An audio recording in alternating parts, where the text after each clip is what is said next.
Maraming mga Katoliko ang nagdiwang at nagdasal pagkatapos maaresto ni dating Pangulong Rodrigo Duterte nitong Martes, March 11.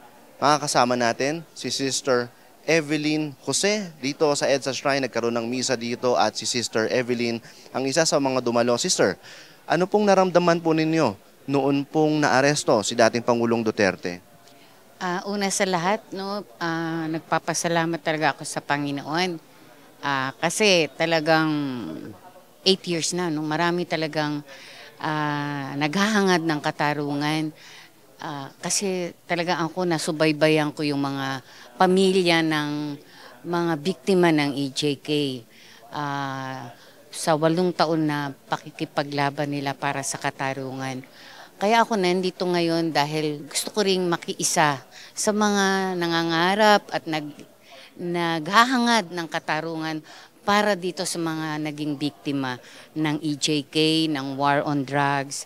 Noon talaga, every night, may mga gabi na lumalabas kami para makiramay sa mga pamilya ng mga pinatay. Sa night watch yan, kasama ko sila Father Angel, Father Robert, na talagang makita mo, makinig ka sa mga salaysay nila kung paano pinatay yung mga mahal nila sa buhay. Maramdaman mo talaga na walang hustisya, walang 8 taon na naghihintay itong mga ito para magkaroon ng hustisya. Ngayon nga,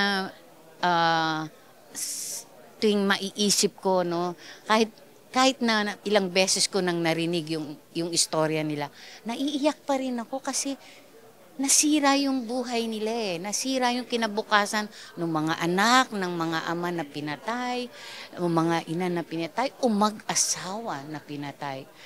Kung marinig mo yung istorya nila, talagang, talagang sasabog yung puso mo sa awa at saka siguro sa galit na rin na gusto mong makatulong, gusto mong magkaroon sila ng hustisya. Pero talagang hanggang dun lang tayo, no, manalangin at kung may mga pagkakataon na makiisa sa mga ganito sa mga iba rin na naghahangad ng katarungan para sa kanila. Sister, may mga magsasabi na yung simbahan, bakit ba nakikialam pa sa ganito? Kayong mga madre, hindi po ba dapat, sasabihin nila, dapat ay nagdarasal na lang kayo sa kumbento? Bakit pa kayo nandito at nakikilahok sa ganitong mga movements? Alam mo, ang aming buhay, ang aming misyon ay hindi lang naman sa pagdarasal. Nagdadasal kami at nakikiisa rin sa ating mga kababayan. Kasi mission din namin nun tumulong sa mga nasa laylayan, tumulong sa mga naaapi. Kaya para sa amin, hindi sapat ang dasal. Kailangan may gawa din. Kailangan namin na tulungan itong mga taong humihiyaw ng katarungan, umiiyak para magkaroon ng katarungan. So, mission po namin yun eh, magdadasal at may kasamang gawa. Pero sister, may magsasabi din na hindi ba tinuturo ng Panginoon ay magpatawad?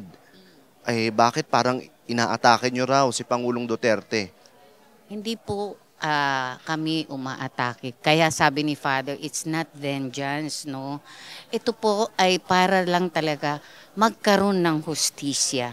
Hindi po ito, kung magkakaroon ng hustisya, walang pagpapatawad kung walang hustisya. Ano yan eh, ang mga pamilya na naging biktima ay naghahangad ng hustisya. Para sa akin ha, ang pagpapatawad, sabi rin ng Panginoon, if there is no justice, no, there is no peace. Kaya dapat magkakasabayan. Okay. Sister, huling tanong ko na lang po, ano po ang mensahe nyo sa mga kababayan natin, mga supporter at mga kritiko rin ni Pangulong Duterte? Maging vigilant po tayo, patuloy po tayong manalangin at sana'y magkaroon talaga ng tunay na hustisya at kapayapaan sa ating bansa. Maraming salamat po, Sister Evelyn. Nakasama natin si Sister Evelyn Jose. Samahan nyo kami sa Rappler sa pagtutok sa mga susunod na gagawin ng mga church groups pagkatapos maaresto ni dating Pangulong Rodrigo Duterte. Ako po, si Paterno West Makel.